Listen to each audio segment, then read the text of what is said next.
So now we'll start with the difference between nominal GDP and real GDP. In that segment you have written the example. If you have not done, then pause your video and then just write down the example. So let's begin with difference between nominal and real GDP. Here, बस तो हम समझ चुके हैं what is the difference, but then also we have to differentiate on some parameter. First is mean. Money value of all goods and services produced at same year price. Same year price here indicates the price in the current year and the quantity of the current year. यानी कि अगर मैं 2020 की बात करूं तो आज ही की जो प्राइस है और आज ही जो क्वांटिटी प्रोड्यूस हुई है, दोनों को हम यहाँ पे कंप्राइज करते हैं to calculate nominal GDP P1 Q1. यानी यहाँ पे हम जो बात करें ना same year, mean the same year, this year price and this year quantity, which is called the current year, but of course on the basis of which we will calculate nominal GDP. Coming to real GDP, money value of goods and services produced at the base year price, means what we are producing today, but we are comparing it with the price of base year, यानी कि constant year, जिसको हम country में accept करते हैं as base year, उसी को हम यूज करते हैं for comparing the actual growth of the country. तो करंट ईयर का तो आउटपुट है, बट उसका कंपैरिजन किससे किया हमने? प्रीवियस ईयर या बेस ईयर से, तो उसको हम बोलते हैं constant year. Second difference cost, यानी कि ऐसा क्यों होता है? नॉमिनल जीडीपी किस कारण से हुआ? Due to change in price and output. यानी इसमें क्या शो होगा? Change in price and output. Like in my example you have seen 2010 और 11 का जो हमने एग्जाम्पल लिया, उसमें प्रीवियस ईयर की ही प्राइस थी, प्रीवियस ईयर की ही क्वांटिटी थी, यानी बेस ईयर की. पर जब हमने नॉमिनल कंपेयर किया तो उसमें क्या चेंज था? करंट ईयर की प्राइस और करंट ईयर का आउटपुट. यानी वो जो नॉमिनल जीडीपी आया, that was due to change in price as well as change in output. But when we are talking about real GDP, it is due to only change in output. किसकी वजह से आया? सिर्फ change in output, because price was same, which was in 2010, the same price we have followed for 2018 and 19. So here we have a change as only for output. Now the next basis, comparison, right? So it cannot compare with base year. Why? This is a big question. In my example I told you, when we are going to compare nominal GDP, like in the example was written na, change from nominal to base year to nominal, यानी base year से nominal में क्या change है, उसको जब हमने major किया तो ड्रास्टिक चेंज निकला, आउटस्टैंडिंग चेंज निकला. मीन्स हम लोग इतनी ज्यादा ग्रोथ कर गए. बट अगर इतना ग्रोथ है तो लोग गरीब क्यों है? राइट. सो ऐसा नहीं था, इसलिए हम उसको कंपेयर नहीं कर सकते थे. उस ग्रोथ को हम मान ही नहीं सकते हैं, क्योंकि उस ईयर की प्राइस और उस ईयर की quantity was totally different and the current year price and quantity was different. So in this way we cannot compare it with base year. But yes, real GDP can be compared. Why? Because we are comparing taking the price of base year. For this reason we can compare. Taking the same price but change has been compared with output. इसमें price और output दोनों change हो रहे थे, इसलिए हम compare नहीं कर सकते. बट यहाँ पे सिर्फ क्या चेंज हुआ? आउटपुट. इसलिए इसका कंपैरिजन पॉसिबल है. Right. And the index of economic welfare, कौन सी जीडीपी एक्चुअल ग्रोथ है, इंडिकेटर है, टू वेलफेयर मेजर है for the economy, that is nominal GDP. Of course not, nominal GDP नहीं है. Here I have written not reliable index of economic growth. Economic growth नहीं दिखती इसमें. क्यों नहीं दिखती? क्योंकि यहाँ प्राइस भी बढ़ रही है, और प्राइस बढ़ने से गरीब लोगों का, लोअर सेक्शन का कभी फायदा नहीं होता. Right. And here reliable index of economic growth, क्योंकि यहाँ पे प्राइस नहीं बढ़ी, क्या बढ़ी? आउटपुट. यानी कि गुड्स ज्यादा प्रोड्यूस हो रही हैं, लोग अच्छा काम कर रहे हैं, लोगों को इनकम मिल रही है, गुड्स एंड सर्विसेज अवेलेबल है एवरीवेयर, कोई प्रॉब्लम नहीं है. So it is a good indicator, index for economic growth. You just write down the difference, then will continue.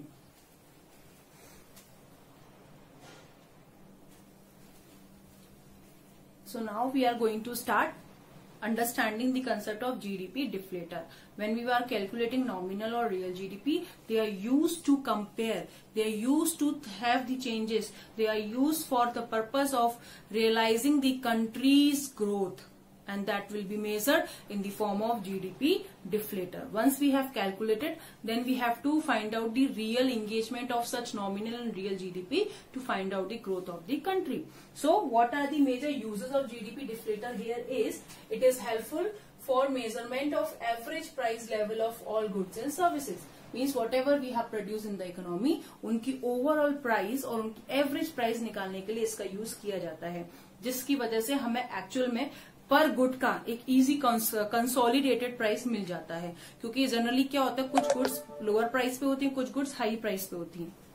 So for this reason, when we want to compare the goods on lower and higher price, we need to understand how these price are be taken as one. So for this reason, this is helpful to calculate average price level. Second, to determine the real change in output. The GDP deflator is also used to indicate the real change in output, through which we can understand in the economy, this is the output of the country which has increased or maybe decreased. Next is to use to eliminate. It is used to eliminate the effect of price change. किसके लिए use होता है इसको?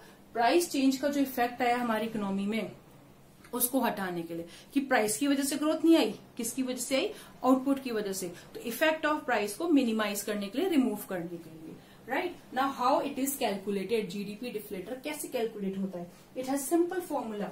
What we can see, GDP deflator और price index. क्या बोलते हैं इसको हम? Price index. कुछ याद आया 11th economics statistics? P01. Price index कैसे निकलता है? P01. तो क्या है? Nominal GDP means current year price पर कैलकुलेट की गई जीडीपी. इसको अगर मैं सिंपली लिखूं तो P1 Q1, price of current year and quantity of current year. Right. Real GDP, calculation of gross domestic product at constant year price with the current year quantity. So what we have? P0 Q1. याद आया? Into 100, यानी current year की price पे GDP, base year की price पे GDP, उसका comparison. हमें ये कौन सा फॉर्मूला याद आ रहा है? Paasche's method, through which we calculate real growth of the GDP. For this reason we are accepting that method is more reliable. Right. तो ये इस तरह से हमारे पास ये आ जाता है नॉमिनल रियल, और हम इसको निकाल लेते हैं. अब इसमें एक कंसेप्ट और एड ऑन होता है, that is called green GNP. Now what is green GNP? Green GNP क्या होता है? GDP which is produced, GDP which we are actually having by producing of all goods and services. It is not compulsory that all goods and services always produce with sustainable manner. Sustainable manner, you know, sustainable development means what? The use of the resources in the way that it will be available for future generation. यानी इस तरह से resources का use होता है जिससे future में भी वो रिसोर्स हमारे लिए बना रहे. राइट. यानी उसकी जो एक्सट्रैक्शन प्रोसेस है हमारा, उसकी प्रोडक्शन कैपेसिटी के बियॉन्ड ना चली जाए.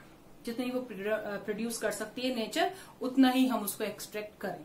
राइट. तो लेकिन ऐसा होता नहीं है. कई बार हम जीडीपी ग्रोथ जो देखते हैं, आउटपुट ग्रोथ जो देखते हैं, वो एक्चुअली डिस्ट्रक्शन से हो रहा है, नेचुरल रिसोर्सेज के एक्सप्लॉयटेशन से हो रहा है, एक्स्ट्रा यूजेस से हो रहा है. तो हम नेचर को कहीं ना कहीं डैमेज कर रहे हैं. तो जब हम ग्रीन जीएनपी, ये कंसेप्ट बहुत इंपॉर्टेंट है, कई इकोनॉमिस्ट ने इस पर डिस्कशन किया कि हम जीडीपी को एज अ वेलफेयर ले सकते हैं क्या?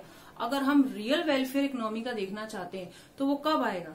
जब उस प्रोडक्शन, जब किसी भी तरह की production of goods and services का कोई भी नेगेटिव इफेक्ट ना नेचर पे आए, ना एनवायरमेंट पे आए, ना पब्लिक पे आए.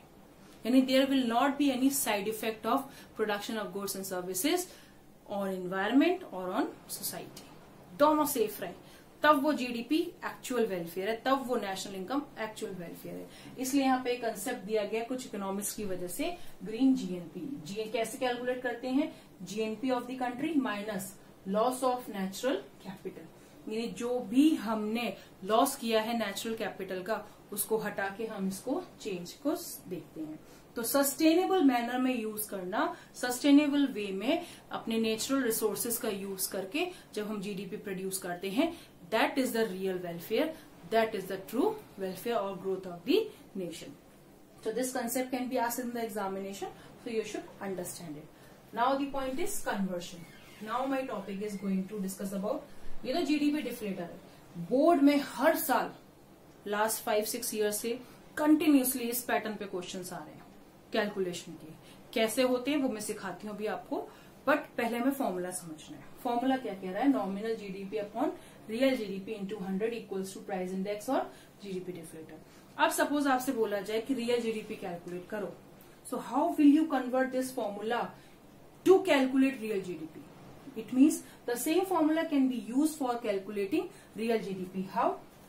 Simple way. What we can do?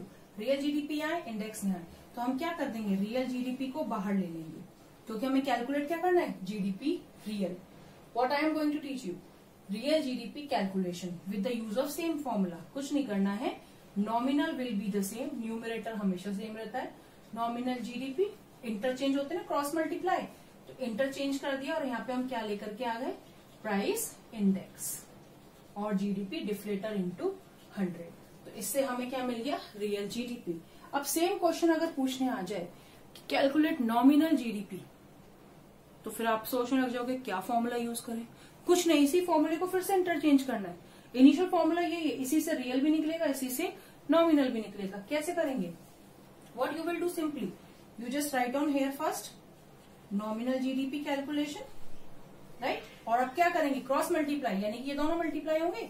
So what you will write? Real GDP into price index.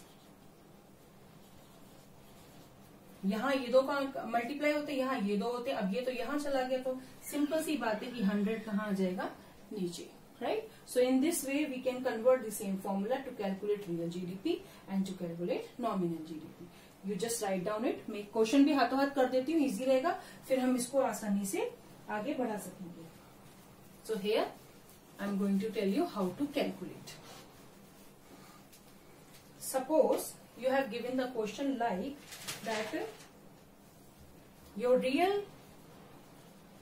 GDP is given as 200 and price index is given as 135. Alright, now you are supposed to calculate nominal GDP. Nominal GDP हमें calculate करना है। Same formula है। Nominal GDP के लिए क्या करा हमने? Real GDP. पहले हम नॉर्मल से चलते हैं, ठीक है? मैं इनिशियल फॉर्मूले से चलती हूँ। तो मेरे पास प्राइस इंडेक्स कितना दिया है? 135, करेक्ट? अब क्या है? मेरे को नॉमिनल जीडीपी निकालना है। मान लिया मैंने x।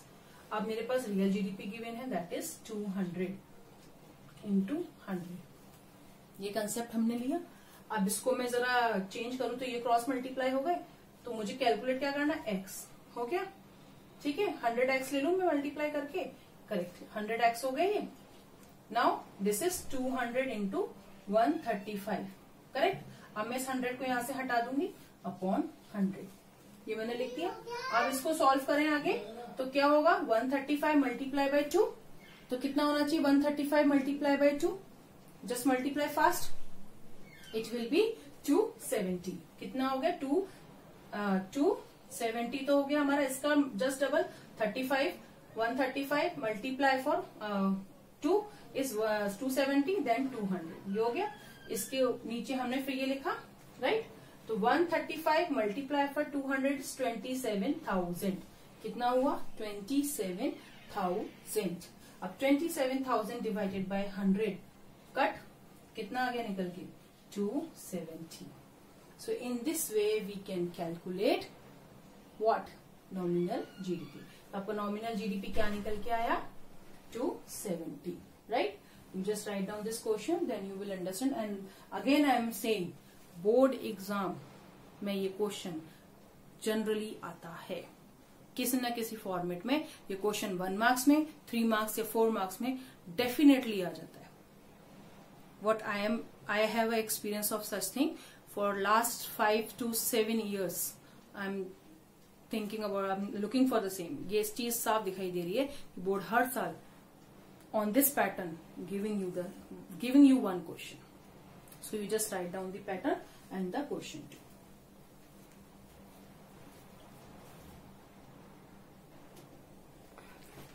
So now we are moving to the last topic, that is GDP and welfare.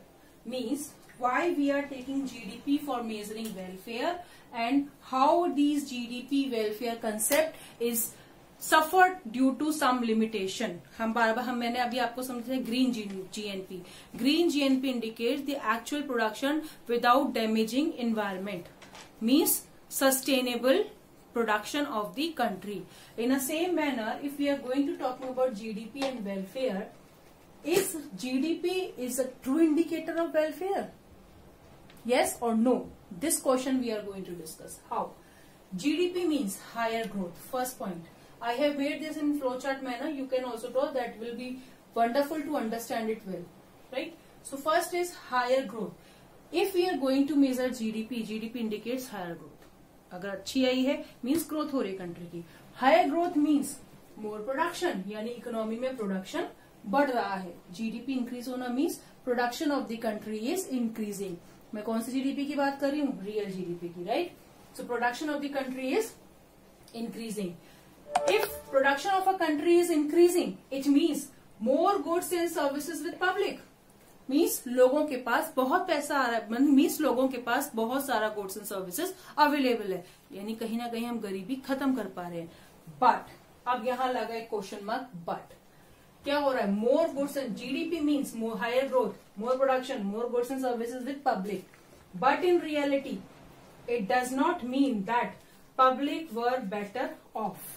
इसका मतलब ये जरूरी नहीं है कि more goods and services with the public indicates that people are living in better condition, because we know in our country poverty is a major problem. So we cannot say that people are living in better condition because we have more goods and services. No, it means may not generate higher welfare. If people not in a better way, if people are not having better condition of livelihood, it means they are suffering somewhere. And why? What are the reason behind it? That's we are going to discuss. And these reasons are called actually limitations of GDP. Why we calculate GDP? कौन कौन सी problems आ सकती है? First, distribution of GDP means the production which is done, which we are going to measure in terms of GDP is income generated and the income which is distributed among whom. अगर आपकी income rich को ज्यादा हो चली गई है और poor को कम गई है, इसका मतलब who is benefited? Rich. Poor segment तो remain poor. It means your GDP distribution is not correct. For this reason GDP welfare cannot be taken into this ground. GDP will be welfare.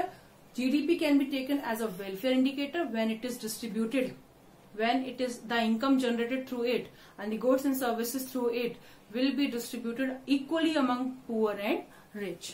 Next, second topic is composition of GDP. Means GDP has been produced through which goods and services?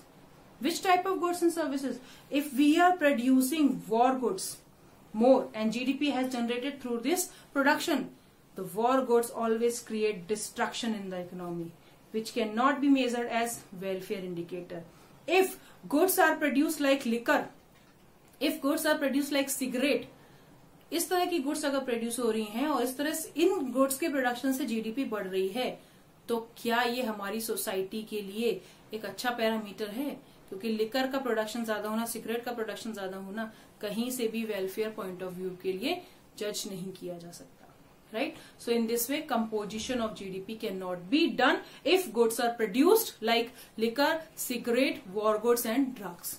If consumption goods produced like which are healthy for the community, then it is a real GDP or real growth of the country.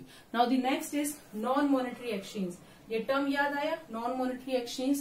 ये non-monetary exchange is actually a precautions of calculating national income using all three manner. Why?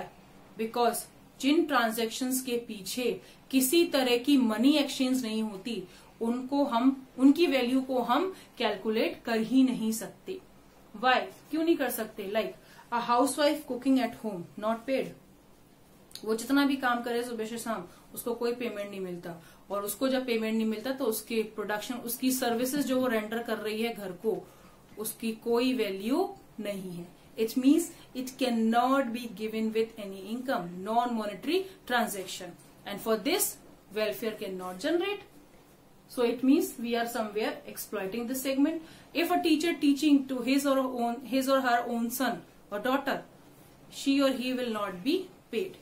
But if she is working in somewhere definitely will paid, but अपने बच्चों को पढ़ाने के बदले कुछ नहीं मिलता, it means it has no monetary value. तो जो इसकी मॉनेटरी वैल्यू, एक्सचेंज वैल्यू नहीं होती है, उसको हम जीडीपी में कंप्यूट नहीं करते हैं।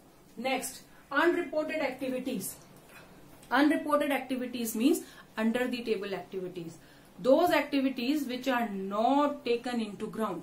जनरली ये एक्टिविटीज वो होती हैं जो हम टैक्स से बचाने के लिए करते हैं, जिसको हम प्रिवेल नहीं करते, जिसको हम दिखाते नहीं है, शो नहीं करते, ऐसी इनकम। इलीगल एक्टिविटीज से जनरेट की गई इनकम जिसको हम यहाँ दिखा नहीं सकते, लाइक स्मगलिंग, गैम्बलिंग, इस तरह से आई हुई इनकम को हम शो नहीं कर सकते, तो इस तरह की इनकम को हम बोलते हैं अनरिपोर्टेड एक्टिविटीज। इस तरह की एक्टिविटीज से जनरेट इनकम को हम जीडीपी में यूज नहीं कर सकते। So this is unreported activities. Unreported activities को हम ऐसे भी बोल सकते हैं underground activities, underground segments at to save tax, right. Tax से बचने के लिए जब हम अंडरग्राउंड एक्टिविटीज करते हैं, जनरली जो एक्टिविटीज हम नहीं दिखा सकते इकोनॉमिक वेलफेयर के पॉइंट ऑफ व्यू से भी, प्लस जीडीपी और एक कंट्री की इनकम के पॉइंट ऑफ व्यू से भी, तो वहां पे आ जाते हैं। ऐसी कंप्यूटेशन में, जीडीपी कंप्यूटेशन में डिफिकल्टीज आती हैं, ये लिमिटेशंस क्रिएट करती हैं। नेक्स्ट, वेरी इंपॉर्टेंट, जिसपे बोर्ड हर साल कोई ना कोई क्वेश्चन पूछ लेता है 1 मार्क्स में या 3 मार्क्स में, that is externalities. Externalities means side effect, जो प्रोडक्शन हो रहा है उसका अच्छा और बुरा। Like a coin has 2 sides, heads and tail. हर कॉइन के 2 साइड होते हैं, तो हर चीज का अच्छा और बुरा, मेरिट्स और डिमेरिट्स होते हैं। तो सेम वे जीडीपी में भी ये लिमिटेशन है। Externalities means the positive and the negative effect of any goods and services production. तो वो पॉजिटिव और नेगेटिव इफेक्ट क्या है? अगर सोसाइटी को किसी गुड्स एंड सर्विसेज के प्रोडक्शन से बेनिफिट हो रहा है, कंट्री को फायदा हो रहा है, तो वो पॉजिटिव इफेक्ट है। लाइक ब्रिज बनवाना, फ्लाईओवर बनवाना, इससे क्या होता है? ट्रांसपोर्टेशन इजी होता है, कॉस्ट ऑफ ट्रांसपोर्टेशन कम हो जाती है, लोगों को फायदा होने लगता है, तो इससे गुड्स एंड सर्विसेज का फ्लो बढ़ जाता है और एक्टिविटीज ज्यादा होती हैं और इकोनॉमी ग्रो करने लगती है। तो ये फायदा हुआ। गवर्नमेंट ने पार्क बनवा दिए, free education facilities they the, hospitals they the.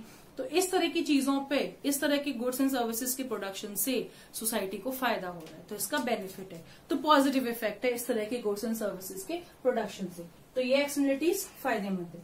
But at a same time, जब कम्युनिटी बिना किसी गलती के कोई पेनल्टी बियर करे किसी प्रोडक्शन का, यानी हार्म्स, ऐसे प्रोडक्शन जिसकी वजह सोसाइटी को हार्म हो, उन सब को हम बोलते हैं negative externalities. Like production of liquor, production of cigarette, as well as if a factory is creating lots of air pollution, noise pollution, water pollution, we know that factory is always release drainage into river, and their drainage contaminate the fresh water which we all are consume in our daily life. तो water contaminate होता है, water pollution हो जाता है, जिसकी वजह से country को लॉस होता है, हमें प्रॉपर फैसिलिटेशन नहीं मिल पाता।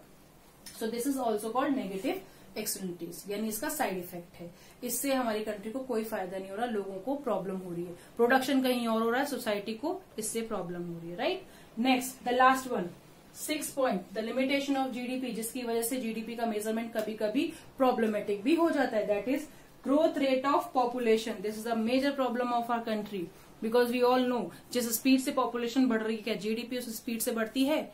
जरूरी नहीं है हर बार बढ़ी हुई जीडीपी, यानी हर बार बढ़ा हुआ more goods and services with the public is available. Like the term आया ना, more goods and services with public, it doesn't mean that people are in better off. Why? क्योंकि जिस रेट से पॉपुलेशन बढ़ती है, जीडीपी शायद उस rate से नहीं बढ़ रही, तो लोग ज्यादा बढ़ रहे हैं और इनकम कम हो रही है, मीन्स कहीं ना कहीं कोई ना कोई अनएम्प्लॉयड रह जाता है। तो उस पॉइंट ऑफ व्यू पे आके फिर हम जीडीपी को as a correct welfare indicator नहीं कह पाते, right? So these are the limitation when we are going to compute GDP and when we are taking GDP as a real indicator of welfare. So have you understood all about? This is all about today, and in this video I have taught you about all the segment related to real and nominal GDP. So understand it well. Please replay it, and understand the concept and the numerical, especially because in board examination many numerical come from this segment, right? So that's all for today. We'll meet in the next video. Hope for the best. Stay home, stay safe. Bye bye.